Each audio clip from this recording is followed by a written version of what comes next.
Good morning, welcome to the Australian Early Finance briefing for Tuesday the 22nd of September. My name's Nick here in Melbourne. Starting with investment styles, and some research out from Goldman Sachs in the US has found that values shares have actually outperformed when there's positive news flow on the vaccine.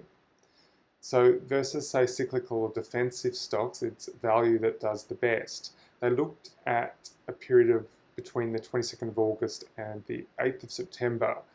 And over that period, the chances of a vaccine becoming available by Q1 next year rose from about 40% to 70%.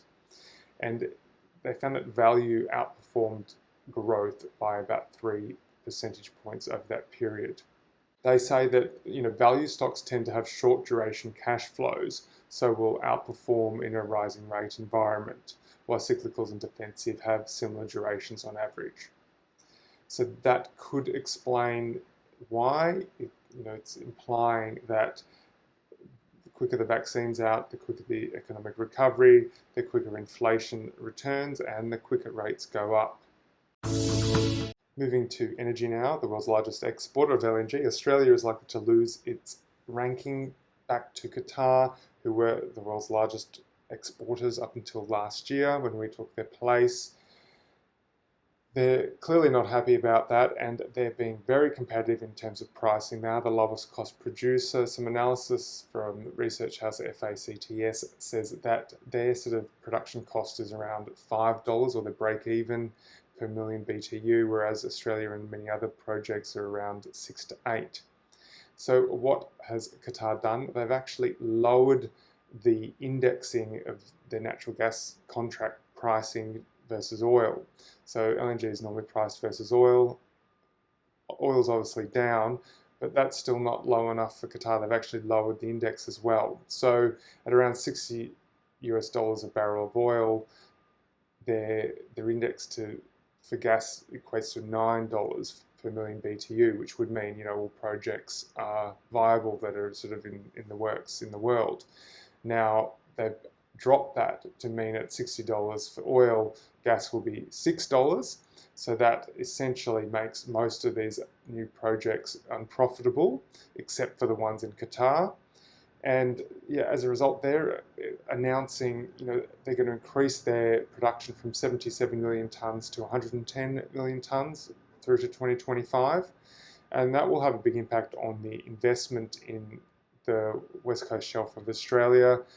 Although, gas demand is expected to keep growing, well in many decades into the future, this will sort of lower the business cases or, eliminate them for the next 5 or so years in Australia. So that means there was the Santos project that was worth about 6.4 billion, the Barossa project, that's been put on hold, and then Woodside said they will need to reconsider their US $11 billion development at Scarborough in Western Australia. So huge hits to the Australian sort of investment space there. Just for record, I do hold shares in Woodside.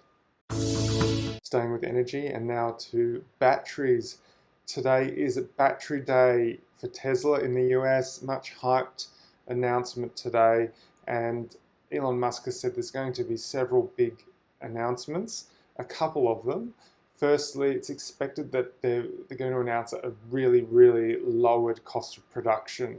So the aim for battery pricing at the moment is about $100 per kilowatt hour.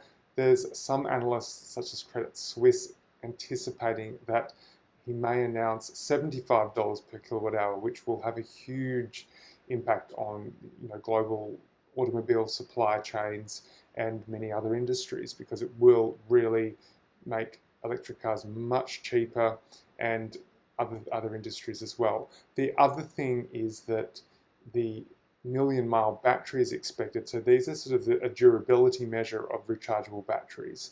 So a million-mile battery means it's a battery that can last 1,000,000 miles of recharging cycles, and that will mean electric cars will have a much better sort of resale value, much longer life. It will also mean that potentially people can use their car batteries as energy batteries for their house, solar energy during the day, which will obviously have another big positive impact on renewable energy and grid stability.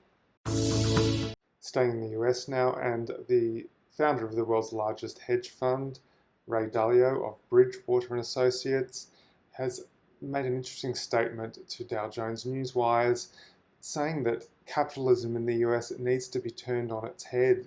Thinking needs to be changed. It's based around his sort of concept that capitalism and capitalists are good at increasing and producing productivity to increase the size of the economic pie. But he also says capitalists don't divide the economic pie very well. And so today the capitalist system, the foundation of the US economy, is not working efficiently and effectively enough for all. He says capitalism also produces large wealth gaps that produce opportunity gaps which threaten the system. So he says the US needs to take steps to make systematic repairs designed to provide greater opportunity for more Americans to achieve personal growth and financial security. The consequences, if not, will be painful for the country.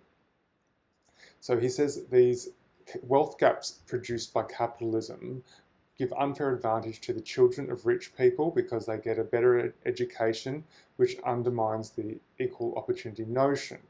Now, I guess that would also mean talent is not picked on merit, but more on wealth, and ultimately that will weaken the system. The rich get the good degrees, not the smartest. He also says, as the number of people who get equal opportunity diminishes, this reduces the possibility of finding talented people in that population, which isn't fair and undermines productivity. Then the have-nots want to tear down the capitalist system at a time of bad economic conditions. That dynamic has always existed in history, and it's happening right now.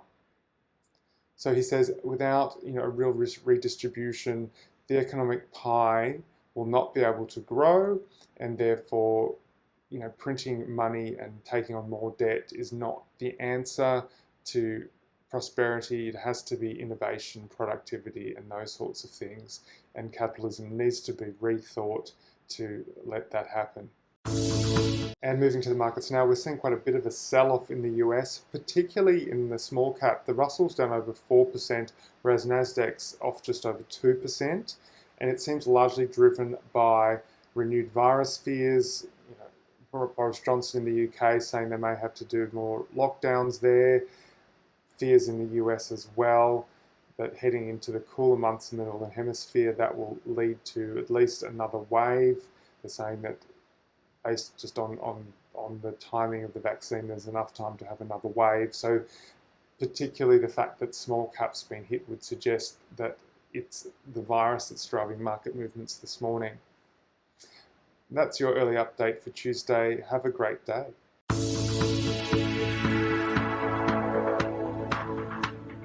This podcast is for investment professionals only and should not be relied upon by private investors.